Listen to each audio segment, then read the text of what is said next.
नमस्कार। बिहार में कुछ ताज़ा घटना घटी है जिससे जंगल राज पर भारी गुंडा राज की स्थिति बन गई है। इस गुंडा राज जो सुशासन के कब्र पर बनी है उस पर चर्चा करने के लिए हमारे साथ कुछ नेता हैं। इनसे बात करेंगे कि आखिर यह गुंडा राज कब तक चलेगा। सर, अभी हाल में एक बड़े व्यापारी की हत्या हुई, उसके बाद भी दो और व्यापारी, एक की हत्या हो गई, एक का अपहरण हो गया। इस पर आप क्या कहेंगे? देखिए, सवाल पानी का नहीं है, सवाल प्यास का है, और सवाल घटना का नहीं है, और सवाल बड़े बड़े उद्योगपति को गायब होने का है। यह नीतीश कुमार बराबर ग्लोबल मीट बुलाया करते थे और करोड़ों रुपया खर्च करते थे सरकार का, और वो भी ग्लोबल मीट खाक में मिल गया। बिहार में न अभी तक उद्योग लगा न कोई फैक्ट्री लगी। अरे बिहार के गली गली में शोर है, और लूटपाट और भ्रष्टाचार और आम लोगों की हत्या बहुतों प्रकार से हो रही है, ऐसी चर्चा बेजोर है। अब बिहार मर्माहित है। नीतीश कुमार का भाषण झूठे मुठे का है सबसे बड़ा शासन। कहते हैं कि सुशासन है। यही बीजेपी वाले यही जेडीयू वाले बोलते थे कि जंगल राज है। अब न पूछिए कि सबसे बड़े उद्योगपति जो खमका साहब थे, और भी तो भारतीय जनता पार्टी का कर्ज करते न थे। क्या हुआ?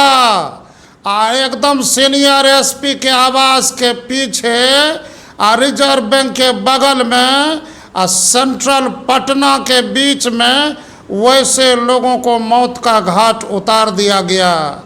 हाल फिलहाल में उसके बाद देखिए एक दवा व्यवसायी की हत्या हुई, और अपहरण बड़े बड़े व्यवसायियों का हो रहा है।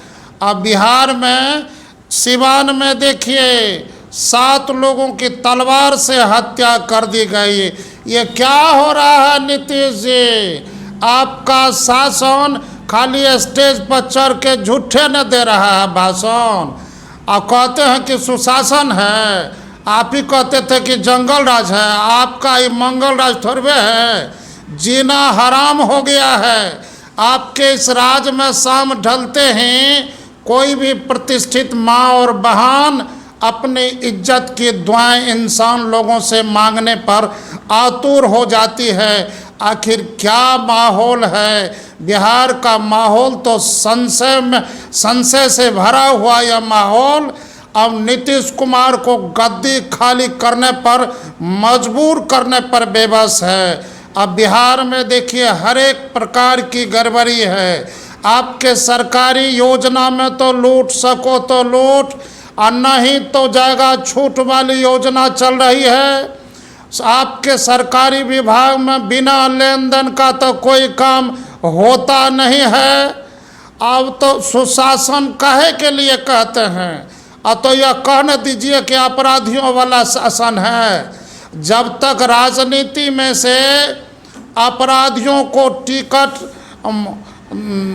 देना, नहीं एक मिनट सुनिए, जब तक राजनीति में अपराधियों को टिकट देने में तरजीह मिलती रहेगी तब तक राजनीति में गंदगी फैलती रहेगी। राजनीति में अपराधियों को जब तक दरकिनार नहीं किया जाएगा तब तक बिहार का विकास क्या खाक होगा। ये सब जितना बड़े बड़े पार्टी वाले हैं, अब बड़े बड़े साजिश करने वाले अपराधियों को बुलाकर टिकट देते हैं। हम खाली नीतीश कुमार पर इल्ज़ाम नहीं लगा रहे हैं।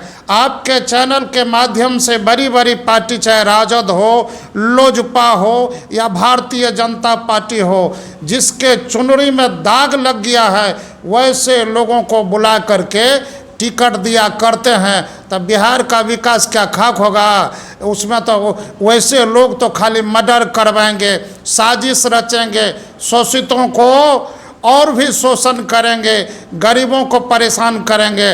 आपके सरकारी अस्पताल में देख रहे हैं गरीब रोगियों का किस प्रकार से इलाज हो रहा है। अरे भगवान भरोसे है, और जिसके पास पैसे है वो तो नर्सिंग होम चले जाते हैं प्राइवेट में इलाज कराने के लिए। गरीबों का जीना मुहाल है, गरीबों को अब प्रतिष्ठा बचाना मुश्किल है। बिहार में हाहाकार है, और घर में रोता हुआ शिक्षित बेरोजगार यह कह रहा है कि इस बार की बारी नीतीश कुमार को हटाने की तैयारी तैयारी तैयारी। अभी तजिया का जुलूस हर जगह निकाला गया। सरकार का आदेश था कि डीजे नहीं बजाना है, उसके बाद भी डीजे की तो बात छोड़ दीजिए, लोग हथियार तक प्रदर्शित किए हैं, वो भी प्रशासन के नाक के नीचे। इस पर आप क्या कहें?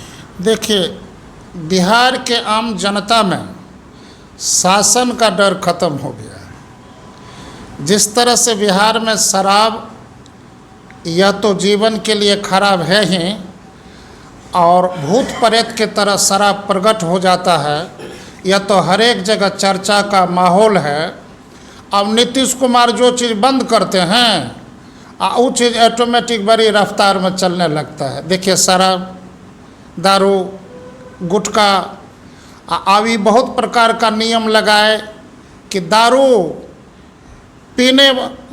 बेचने वाले को पकड़ना है तो इसकी पुलिस दारू पीने वाले को पकड़ रही है। अब तो ऐसा ही अनेकों प्रकार का सुनने को मिल रहा है कि पुलिस लोग ज़बरदस्ती इंसान लोगों को माना शराब का, दारू का पैकेट का झोला पकड़ा देता है और साजिश के तहत उसे गिरफ्तार करके अंदर कर देती है पुलिस। तो इस चैनल के माध्यम से हम खाली याद करा देना चाहते हैं कि जब हम लोगों की सत्ता आएगी तो इतना याद रख लीजिए कि निर्दोष लोगों को गलत तरीके से फंसाने वाले दरोगा को, थानेदार को जब तक जेल की हवा नहीं खिलाई जाएगी तब तक बिहार कैसे सुधरेगा।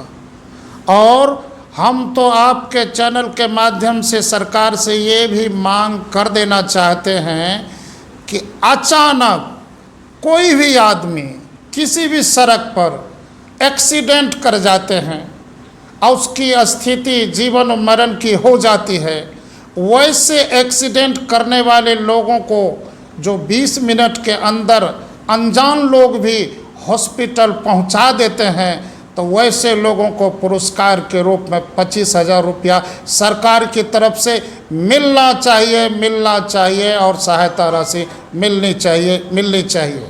और सरकार यह बेबस है, जानते हैं कि चम्मच से रसगुल्ला खा रहे हैं आदरणीय नीतीश कुमार, और बाढ़ आने पर काले काले चश्मा से हवाई सर्वेक्षण करके आम जनता को जिस प्रकार से बिहार में गुमराह कर रहे हैं, यह बिहार की जनता अब समझ चुकी है कि नीतीश कुमार अब होश में आओ।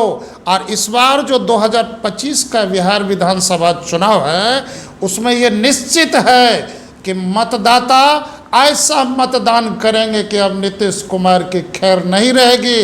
नीतीश कुमार का शासन इतने प्रकार से बिहार में बेईमानी को बढ़ावा दिया है, जुल्म करने वाले को बढ़ावा दिया है, अपराधियों को बढ़ावा दिया है, पुलिसिया जुल्म को बढ़ावा दिया है, सरकारी विभाग में घूसखोरी को इस तरह से बढ़ावा दिया है कि बिहार के गली गली में हर जगह यह चर्चा है कि नीतीश कुमार की बारी, इस बार गद्दी पर से उसको हटाने की तैयारी। अभी आप ललन यादव जी को सुन रहे थे कि किस तरह से बिहार में नीतीश के 20 साल में सब जगह स्थिति खराब है। उसके विभाग में भ्रष्टाचार बढ़ा है, घुसखोरी बढ़ी है और जनता भी लाचार है, विवश है, कुछ नहीं कर पा रही है। जनता से ललन जी ने आह्वान किया है कि आने वाले चुनाव में नीतीश को हटाइए, तभी बिहार बचेगा। अन्यथा बिहार नहीं बचेगा। धन्यवाद।